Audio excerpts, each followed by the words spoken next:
Stay hungry, stay foolish.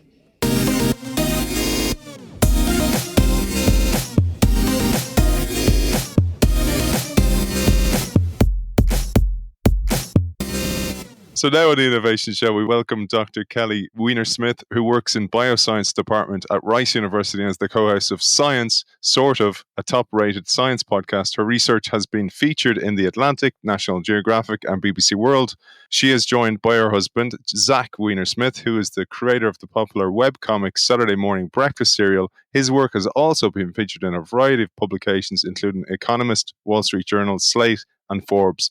But today we're here to talk about their brilliant book, Soonish, 10 Emerging Technologies That'll Improve or Ruin Everything. Welcome, guys. Thanks for having us. Yeah, thanks for having us. We're happy to be here. That was a serious mouthful, so thanks for bearing with me on that one. So before we even talk about the book, which is brilliant and beautifully illustrated, Zach, as well, we won't give full credit to this book by talking about it, but hopefully people will buy it because it's illustrated beautifully and you need a copy. It's one of those ones you like to have on your coffee table. But it'd be great to hear about your story, guys. So I study parasites that manipulate the behavior of their hosts. I'm a scientist and I just totally love what I do, but I also love an excuse to study something other than parasites from time to time. And we got this opportunity to write a book together, and so I was pretty excited about that. What's your story? I'm a physics degree dropout who started drawing comics about nerdy topics, and so we had kind of had a skills that interfaced well. But you also have a literature degree. I do have a literature degree, yes. And that comes across, I mean, because the comics you draw are intelligent. You can see that they're deep and there's a lot of thought behind them.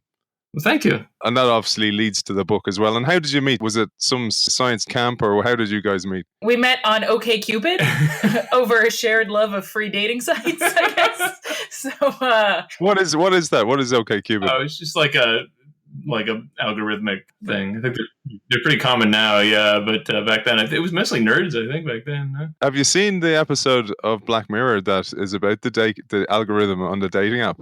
No. Oh, guys, you got to check that out. You will absolutely love it because it's just got an amazing twist in it. Anyway, we could talk about forever about that stuff.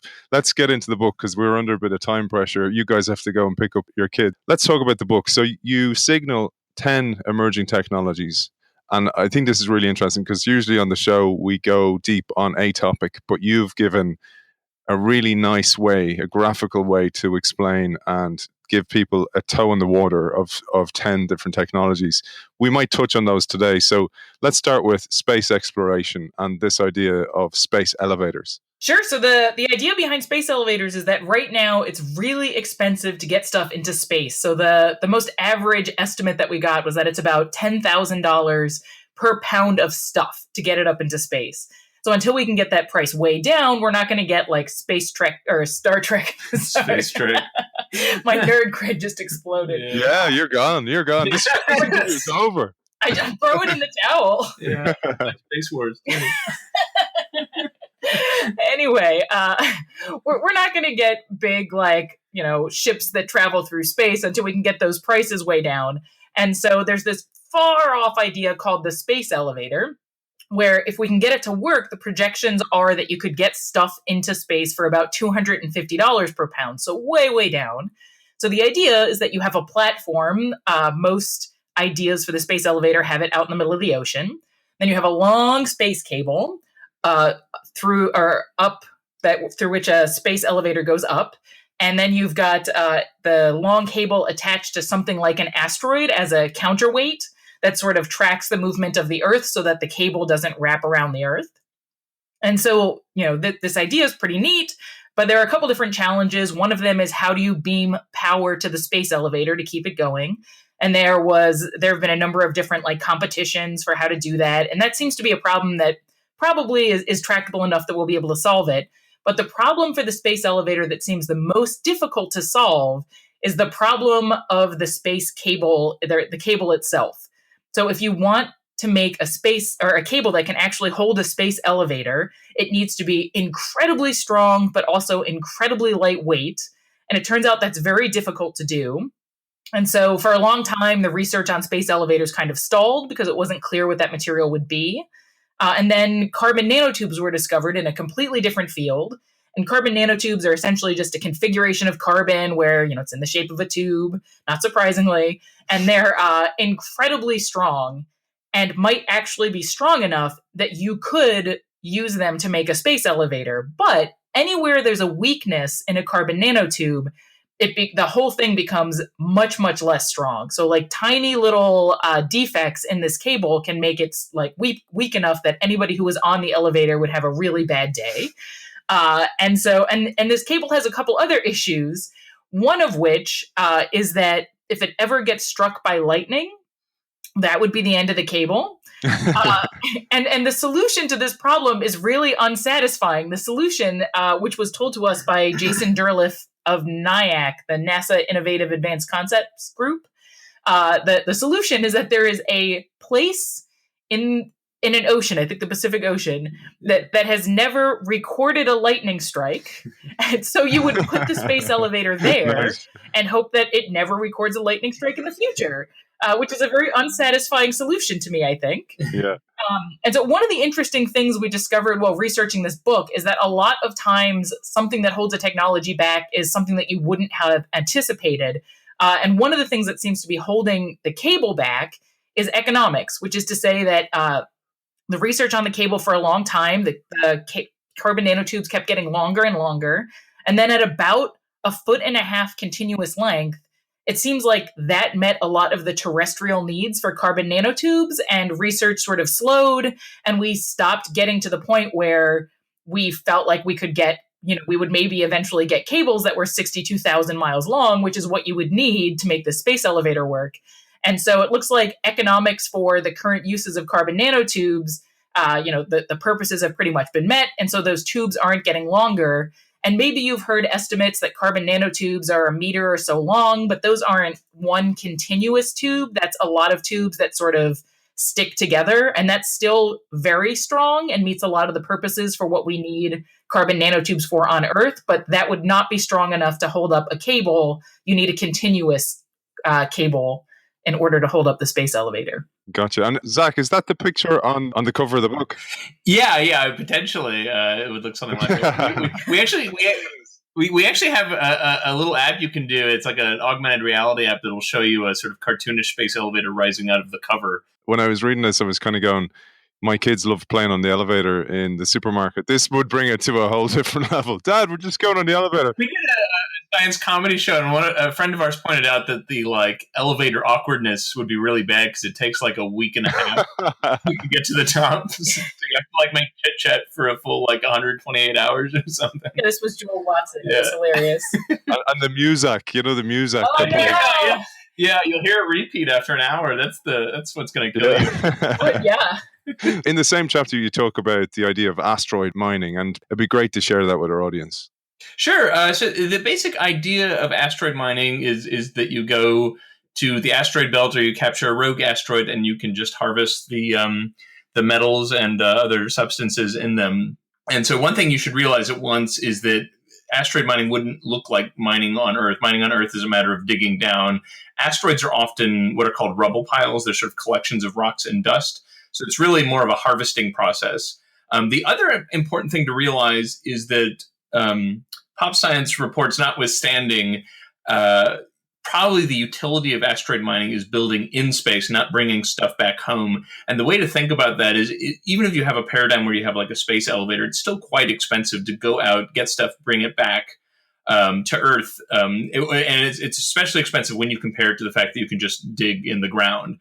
Asteroids don't have some special quantity of rare substances. They have stuff that's quite valuable, but it's not like there's one made of diamonds or gold or something. The other problem is, there's a geopolitical concern over bringing giant hunks of stuff back to Earth. Yeah. So it's for an American audience, I usually say, imagine Russia bringing a giant asteroid back. But let me say, imagine an American company bringing an asteroid back.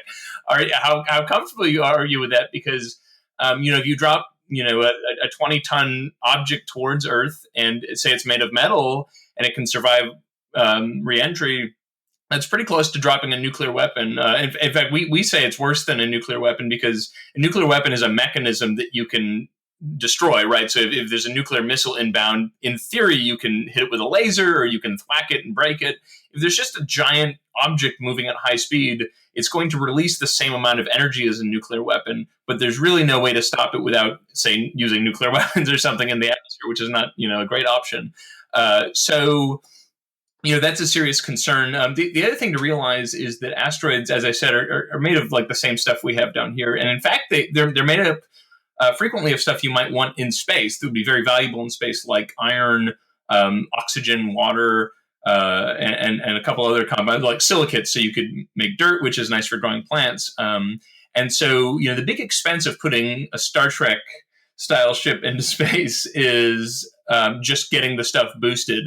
That's a major part of the cost. And so if you can, so to speak, find this junkyard of metals and silicates and stuff already in space and manufacture in space, potentially that's a much better way to make a giant space station or a galaxy traveling spaceship or something like that. I was thinking actually when you were saying that, I had this vision of like almost somebody towing an asteroid behind them, right? And then coming in for re-entry and there's a customs and it's like anything to declare.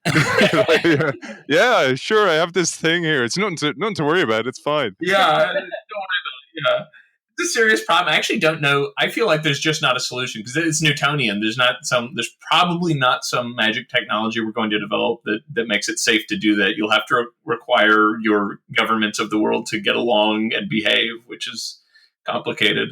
In the early days of exploring the planet and discovery of the planet, where you'd have somebody from Britain going over and to the Amazon and discovering some new plant or some new metal, or taking rubber plants, for example, and bringing rubber plants off and planting them in Australia, and almost bio-mining different parts of the world. Back then, it was like open season. You could go anywhere and just claim and go, I claim this plant or I claim this territory, or people are fighting over oil, still are, in some cases fighting over fish depositories.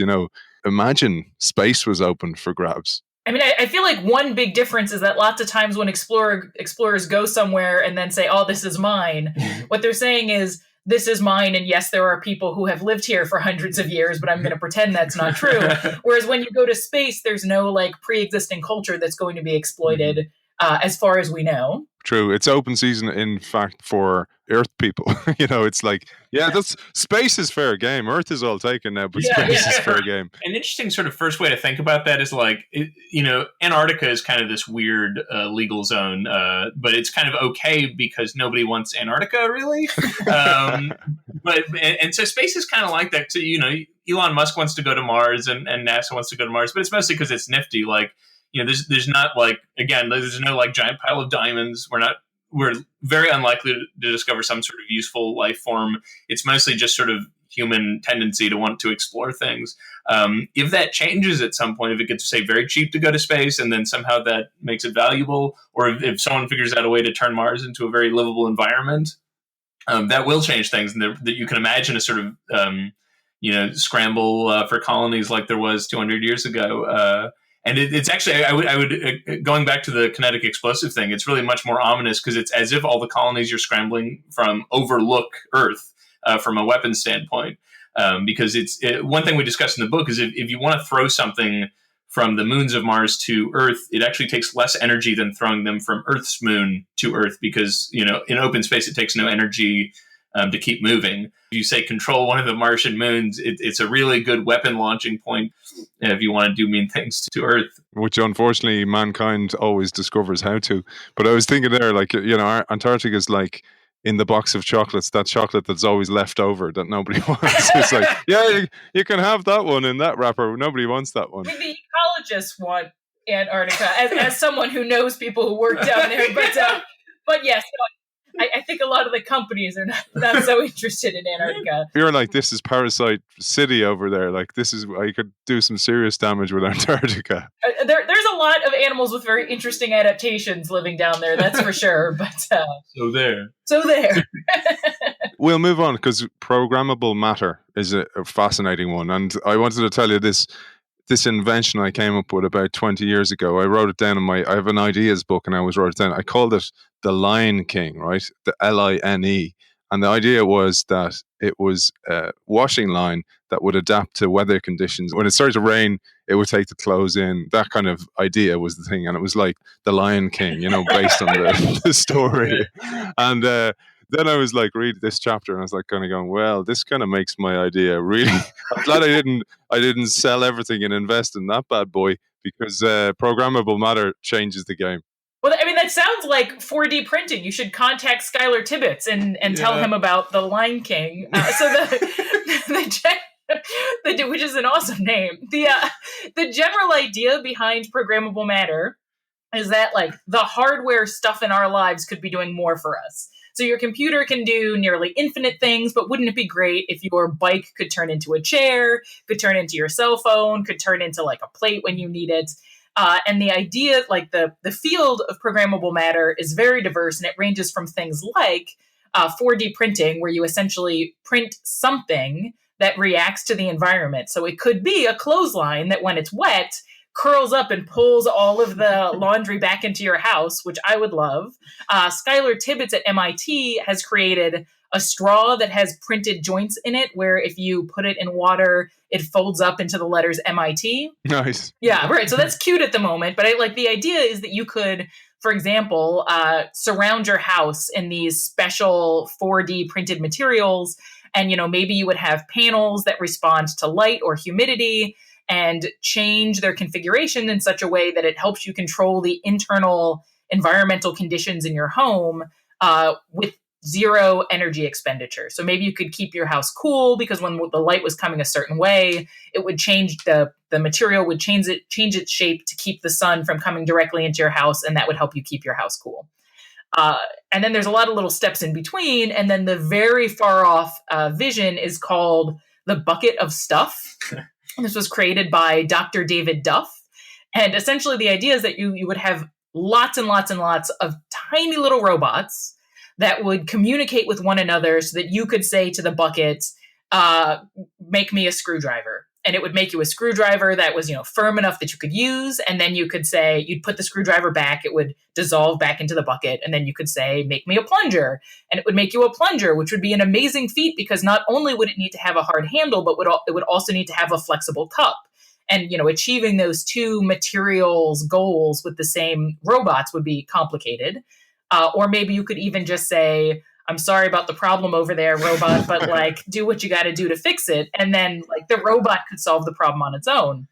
And so this has a materials science problem, which we've already alluded to. But really the biggest problem is algorithmic. So how do you create algorithms that get all of these different robots to communicate with one another? That's a very difficult issue that, in fact, it's exponentially difficult. So if you imagine that you are in charge of a marching band, the instructions that they need to be able to follow become exponentially more difficult as you go from, tens to hundreds to thousands of individuals in that marching band. And now you're working in 3-dimensional space instead of 2 dimensions. And it gets tough. So there was a project called Kilobots, which was 1,024 little robots that looked like watch batteries with 3 legs that sort of are able to talk to each other and form a 2-dimensional outline of a wrench. But even just a 2-dimensional outline of a wrench, which would be completely unusable, took 6 hours to make in 2-dimensional space. So we have a long way to go for these algorithms. But, there's some interesting stuff that's been done in the meantime. And even if you don't get the algorithms to eventually make a bucket of stuff, you could get algorithms to make, this project called Roombots. You have a couple different robots that interact with one another to create furniture that can move towards you or have different height depending on, whether you're sitting or standing or how tall you are, which could be very useful for people who have physical disabilities or the elderly. As we start working on these algorithms, you get those cool projects that require coordination between only a small number of robots. So there's cool things along the way, even if you don't achieve the bucket of stuff paradigm. When you read this stuff, and I totally get the idea of calling it Soonish as well, because when you read stuff like Jules Verne, any kind of science fiction, Isaac Asimov, they predict this stuff. They all do, or the imagination does, and even that movie, the cartoon animated movie, Big Hero, that happens in Big Hero, where he has all the little robots and they join together into big robot, and we see this stuff happening the whole time. And I do believe once it can happen in the mind, it can happen. It's just a matter of time. It's going to be soonish. It's going to happen. When some of this happens, Zach, you said about Mars becoming a nice launch pad if we use it that way. But it does raise ethical questions as well. The bucket of stuff can be used in different ways that may not be the intended purpose. Yeah, I mean, one of the sort of deeper things to think about is not just whether you have a machine that can reshape itself in different formats. It's how much autonomy you are willing to give to such a machine. So, one version of this we talk about is having robot swarms. So it's sort of, you can imagine you have, say, 20 robots, little robots that kind of work together to solve problems. And so a situation you might want that in real life is, suppose there's been some sort of catastrophe, like a building's fallen down and communication is not good, and the terrain is unpredictable. You can send in these little machines to, say, look for survivors or try to fix problems. And what's nice about having a swarm is a couple things. One, if one breaks, you're still okay. But two, they can work together to accomplish goals while being able to move through difficult environments, right? So if you imagine like a rubble pile, it might be nice to have lots of little robots to be able to navigate around. But then say they have to clear a ditch, it might be valuable for them to join back up into like one object to be able to cross over, or even in some of the more extreme proposals that could even form to sort of a bipedal shape and walk over and then reform into little creatures.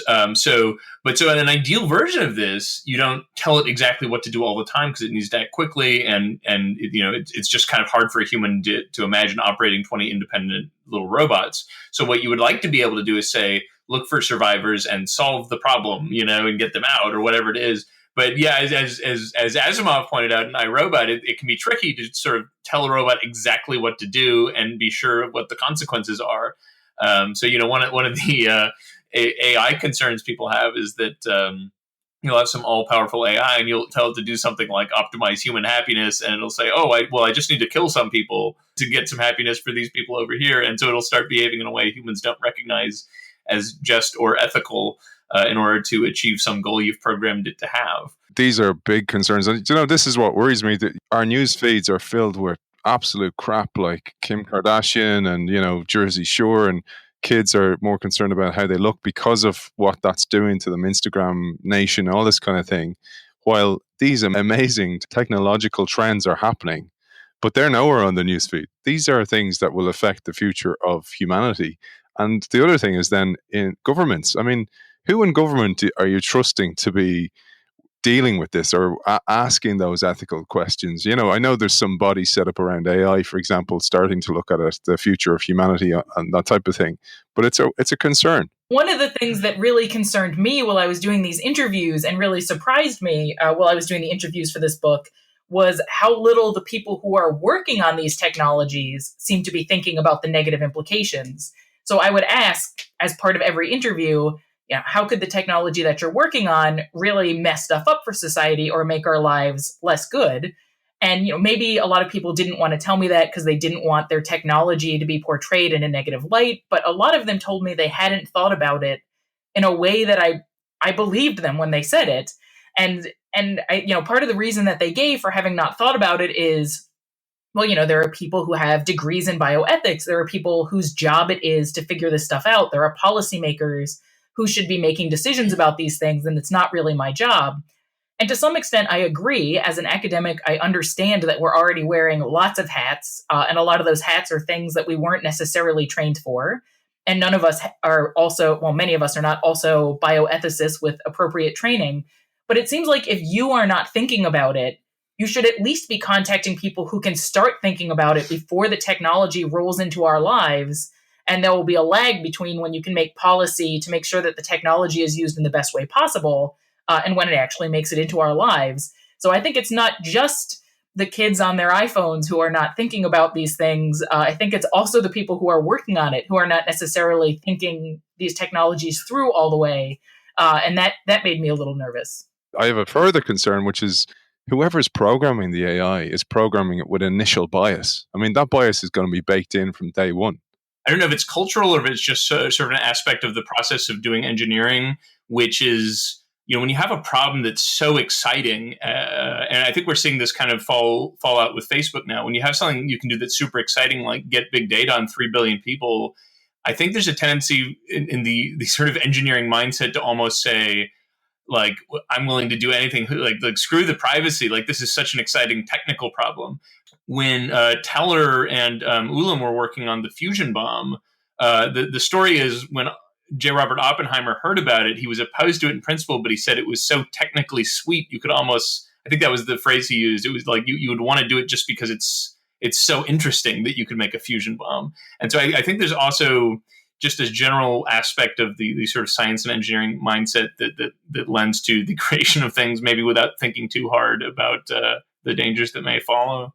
Nice one. So we might jump on to construction. You talk about some of the work, for example, of Dr. Stephen Keating, 3D printed houses.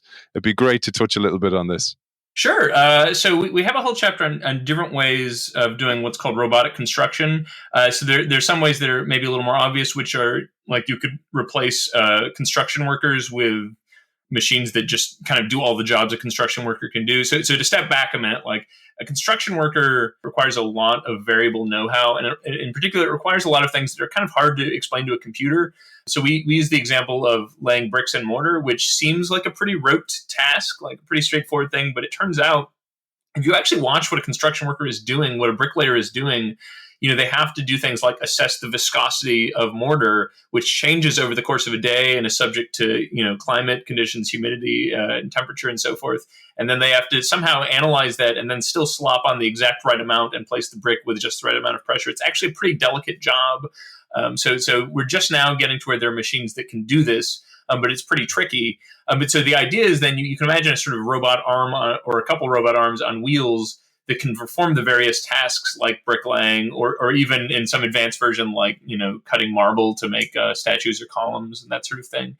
There are other paradigms. We talked a little earlier about swarm robots. So you can imagine in the same way termites work together, even though no individual termite knows the sort of layout of the termite mound, they somehow work together using some kind of algorithm to build these large structures, some of them quite a bit bigger than human beings.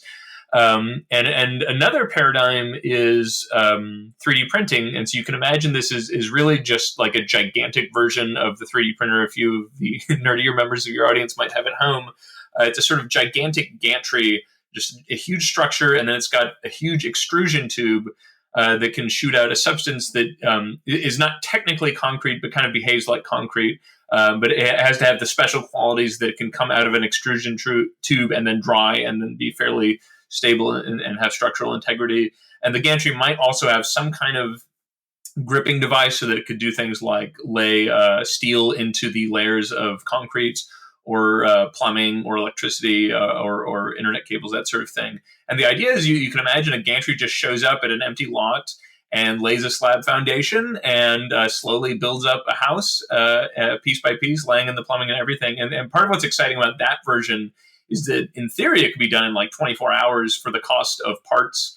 Whereas a lot of the expense now of a house is, of course, that you have to have a bunch of guys come out to where your house is and assess it and do the building by hand, which is, as we discussed in the book, is somewhat unusual for modern products. Most of the stuff on your desk right now was made not by hand, but by a machine doing mass manufacturing, unlike buildings or homes. We might jump straight from here because we talk about the work of J. Craig Venter. So we talk about manipulation of DNA. Yeah, so one of the technologies that we talk about is CRISPR, and so the idea behind CRISPR, to do it shortly, is essentially that we have this new technology based on how the bacteria or the immune system in bacteria works that can go in, it can find a stretch of DNA that you've told it to look for, it chunks out the stretch that you told it to find, and then you can replace that chunk with something else. And so essentially you can clip out bits of DNA that you no longer want and put something in there instead. And so you can use it, for example, potentially to fix genetic diseases. So if you have a mutation that causes a disease, you can go in there and remove the gene with the mutation and put the healthy version of the gene in there.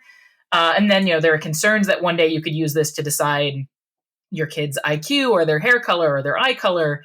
But CRISPR is exciting because in the past we've had techniques where you could do gene editing, but it was never this efficient and this effective. And this method just works with much lower error and with a lot more species, much better than any of our previous techniques. So that's exciting, but now we also have to grapple with what it means to be able to alter human DNA, in particular, to alter DNA in situations where those alterations could get passed to your offspring. So, for example, if you have someone who you know has Huntington's and they're an adult and you could change their genetics to get rid of Huntington's, you probably wouldn't have a lot of qualms about that. But if you make a change that's going to get passed, for example, in sperm and eggs, and then get passed to the offspring, there's some concern there about, these quote unquote unnatural changes being passed down and essentially becoming part of the human gene pool for the rest of the history of our species. You introduce something new, and there's always going to be some consequence that is unforeseen. Yeah, there was an initial study on that was done in China where they were working on some cells, and they used CRISPR, and these were human cells. They used CRISPR. Actually, was it a fetus or embryos?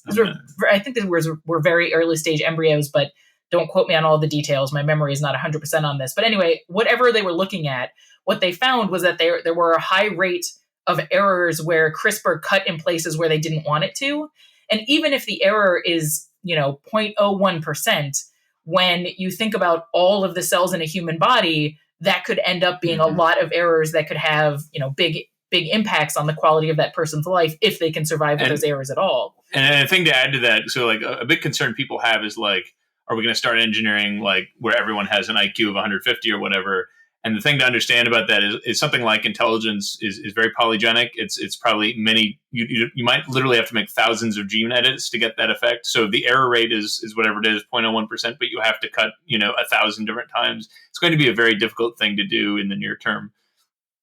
And I should say that CRISPR technology has gotten quite good. So the error rates are quite low. 0.01% was just a number that we said. The error rate could be much lower, but even very low error rates, when you have so many cells, could still cause a lot of errors.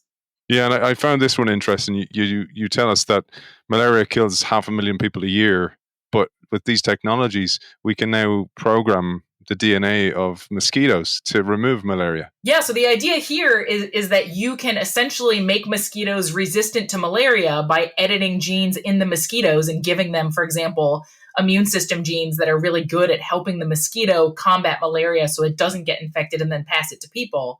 And the technology here is called gene drive, where essentially into the mosquitoes, you put both a gene that helps the mosquito resist malaria and a drive that makes it so that essentially, so for each gene, you have at least 2 copies of the gene. They can be the same or they can be different.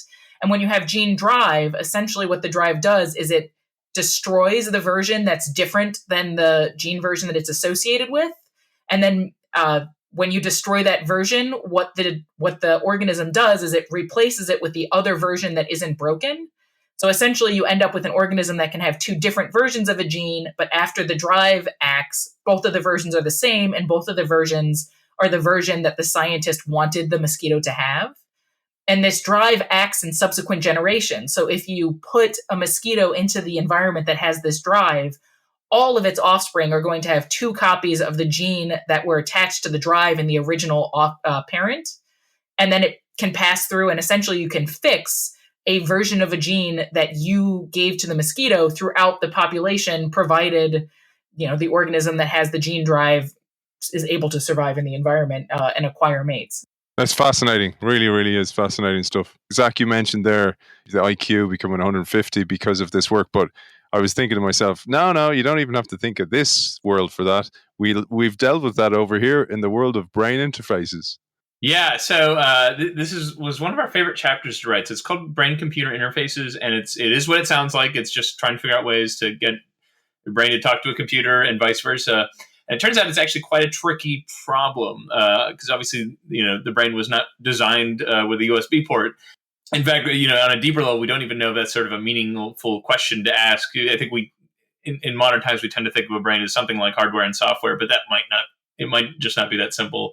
But anyway, so we in our chapter, we basically divide this into like levels of invasiveness of brain technology. So the sort of nicest version is EEG. If you've ever had some sort of brain scan done, you're probably familiar with this. It's a sort of shower cap with a bunch of electrodes in it, and you put it on, and it basically just detects brain signals.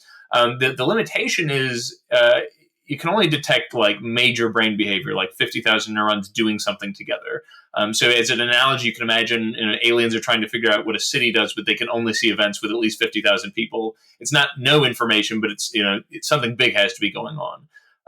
And we go all the way up to their technologies that called neurotrophic electrodes, where you sort of slip kind of cone, a little tiny glass cone, into someone's head with an electrode in it, and it's neurotrophic, which just means there's sort of food for neurons in the cone.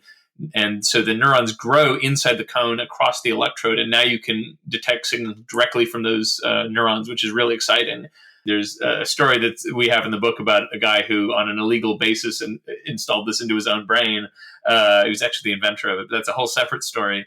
But anyway, to get into sort of the dystopic aspect of it, one of the ideas here is if you can read a brain, we can already do this with things like, are you in a positive or negative brain state? But you might be able to detect things, or you can detect things like lapse in focus. So what was interesting to us is we read a book where a guy seriously proposed as a good thing that you could detect employees lapsing in focus, which sort of, I think, instantly calls up kind of dystopian office environments. Like your boss is going to be like, I couldn't help but notice you were thinking about your girlfriend for a second there. Data privacy. And but so the good version of it you can readily imagine is like if you have someone piloting the jet you're in, you might want a machine that detects them lapsing in focus, or if you have a surgeon or something like that. But you can easily imagine the ugly version of it, which is like, Bob over here is willing to wear the brain implant, and you're not. So you're not as valuable as an employee, or even kind of worse. You can imagine. We can imagine a version where it actually enhances like your IQ or something. In which case, everybody's got to take it, or you'll be out of the job force. It's absolutely fascinating stuff. There's lots more in the book. You talk about AR, you talk about precision medicine, 3D printing, and all the multitude of elements that can happen around that, both utopian and dystopian. Guys, it's been an absolute pleasure talking to you. Where can people find out more about your podcast, the book, etc.? So if you go to soonishbook.com, you can find out where you can buy the book, which is lots of places. And you can find out more about what I do at weinersmith.com. And I draw comics at smbc-comics.com. Kelly and Zach Weinersmith, authors of Soonish, thank you for joining us. Thanks for having us. Yeah, thanks. We had a lot of fun.